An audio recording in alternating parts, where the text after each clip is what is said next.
Hi, this is Shelly with Fetchworthy Dog Training.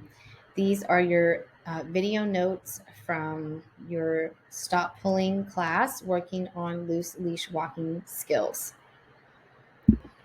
The important part of training your dog to stop pulling is to not allow the walk to continue if they are pulling on your leash pretty hard. If they're pulling on the leash and every time they take one step forward, that tension and that pulling that they feel is automatically reinforced and they're going to do it again. The three types of harnesses that I suggest for dogs that pull on leash are number one, the freedom harness. Number two would be the blue balance harness. And the third one would be the rough wear front range harness. Please make a note, the last one, the rough wear harness, would be for mild pulling. I encourage you to practice 5 to 10 minutes every day inside your home and then take it to the backyard and then the front yard and then maybe up and down your street.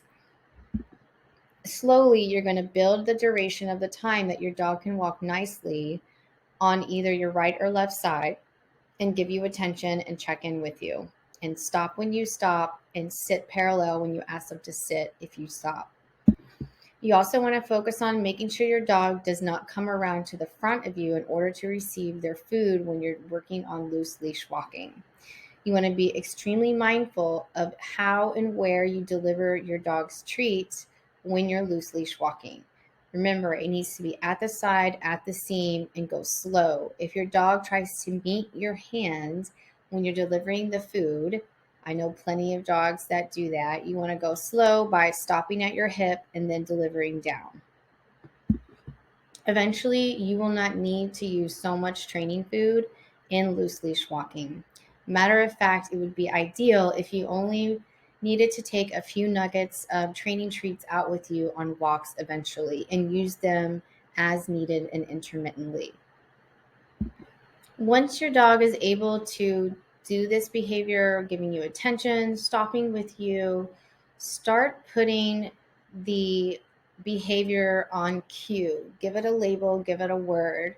And what you do is you say that word right before you start the walking behavior. What I typically use for my clients and my own dog, I use the cue with me, means we're in a working walk. You can also use let's go. Don't give up on your training journey. It takes patience and consistency, but it can be done. And there's nothing more rewarding than a dog walking politely on their leash next to you. Remember, you want to be the most reinforcing thing in your dog's environment. And you do that by paying them well with training food and rewarding them with verbal praise as well. And explaining to them what you need them to do if you realize they are losing focus and direction. Remember, what gets reinforced is more likely to happen again. Don't add in too many distractions too soon and too fast. If your dog starts to lose focus, it means they probably had enough training for that session, or they might not be understanding what it is you're asking for, or it just might be too hard of a training environment. Rule of thumb is training lessons should really only be 5 to 10 minutes a day, and you should always end on a good note. What that means is once you have a breakthrough of a small improvement, stop there and then follow up the next day and start your training again. And this might go without saying, but definitely avoid yelling at your dog, no, yanking on the leash, or pulling your dog back.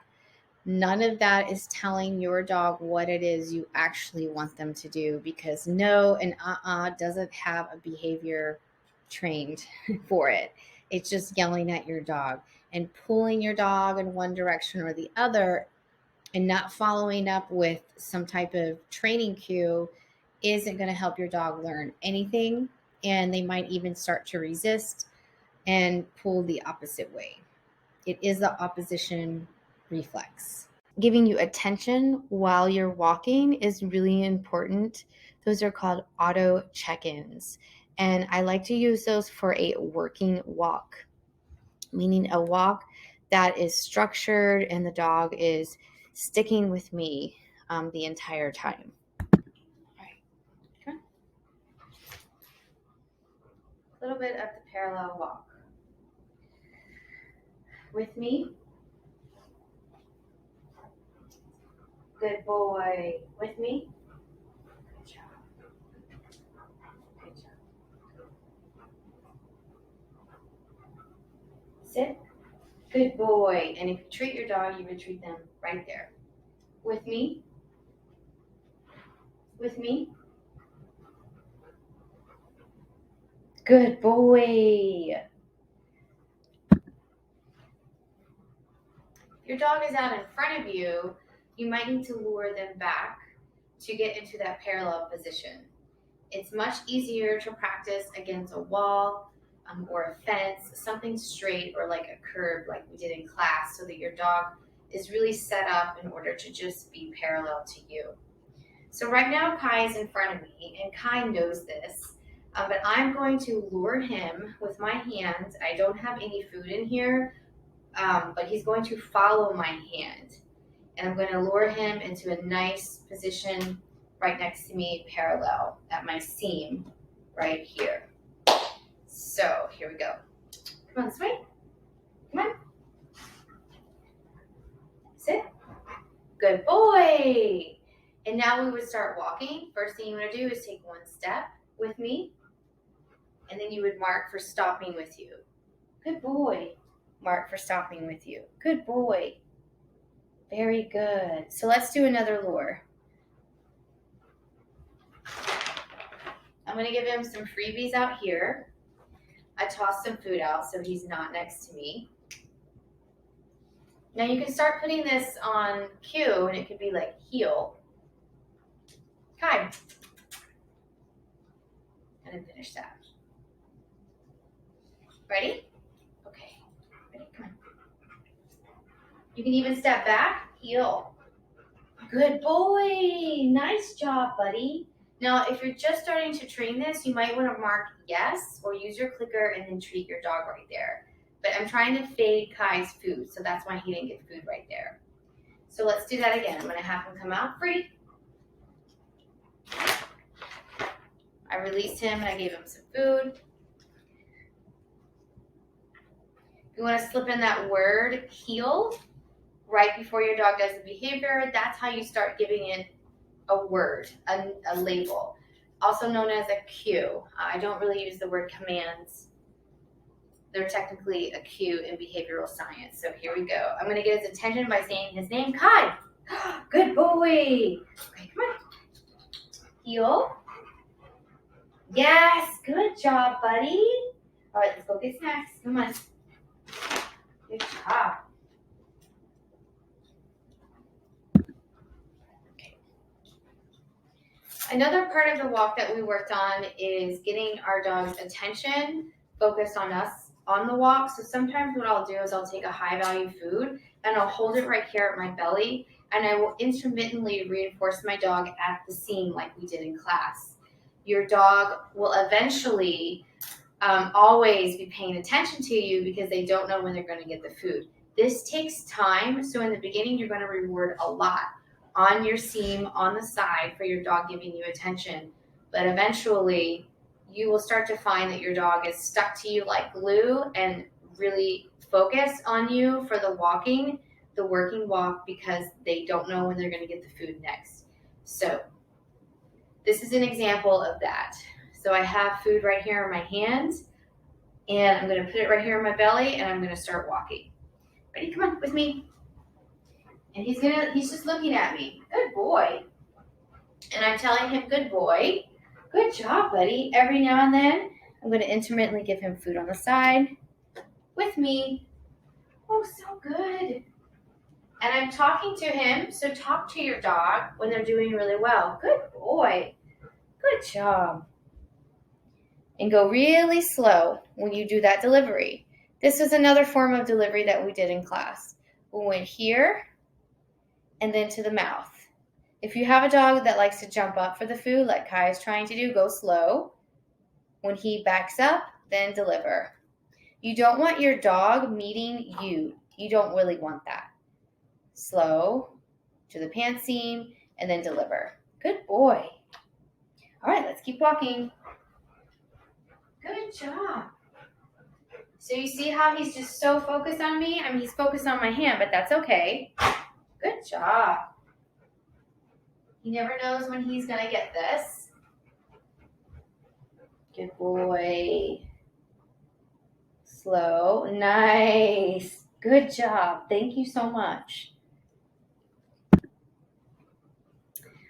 The last exercise we did in class is starting off with the orientation game. I need to get snacks. Okay. So in the beginning, this is where we start walking, where we walk backwards and then we start walking forward. The goal is to be able to walk forward and more steps forward, 10 steps forward, 20 steps forward without our dog pulling ahead. That's the idea with it. So as you start to advance to that point, you'll no longer need to start off tossing the food side to side and then walking backwards. Your dog will immediately just start to understand that when I start walking on either the right side or left side, wherever I'm getting reinforced, your dog will start to focus on that side and focus on you on that side. If your dog starts to pull, as you've decided to start walking forward, switch going backwards. And then I guarantee you they'll start to line up nicely on your side in the right place. All right, so he's getting excited, so here we go. I'm going to start with a little bit of the orientation game. Go to one side, they look at you. Yes, go to the other side. Yes, he's giving me eye contact. Yes, good boy. And now what I'm going to do, slow it. There you go. We're going to start walking backwards. With me. Good job. Good job. Walking forward. Let's do that again. I have a really short space. We're going to start walking backwards. Come on. With me. I'm going to revert him on this side. Good job. Come on. And then start walking forward. Good boy. Walking forward. Good boy. Easy does it. Easy. There you go. All right. Start walking backwards. Let's say he's going on this side. Come on. Over here. Good boy. With me. Nice job. Slow, easy does it. With me. Good boy. And then you can start walking forward. With me. Good boy. Very good. Sit. Heel. Nice. Good job. You see how he's meeting me? I'm kind of just waiting. There. So that's it. That's the end of the video. Those are the 3 concepts that we went over. Keep expanding on this. The point is you want to really practice in your home. Start adding that cue. Avoid the pulling. You can walk backwards if your dog starts pulling. Get the right walking equipment. And please, I would love to receive updates if you want to share them with me, even if it's a text or an email or a video shared on Google Drive, or you can tag me on Instagram. I'm Fetchworthy Dog Training is my Instagram handle. But it means a lot to me as a dog trainer to get feedback from my clients to see how it's going with their dog and making sure that they're going in the right direction with their training plan and the skills that they're learning. Thanks again so much. Reach out with any questions.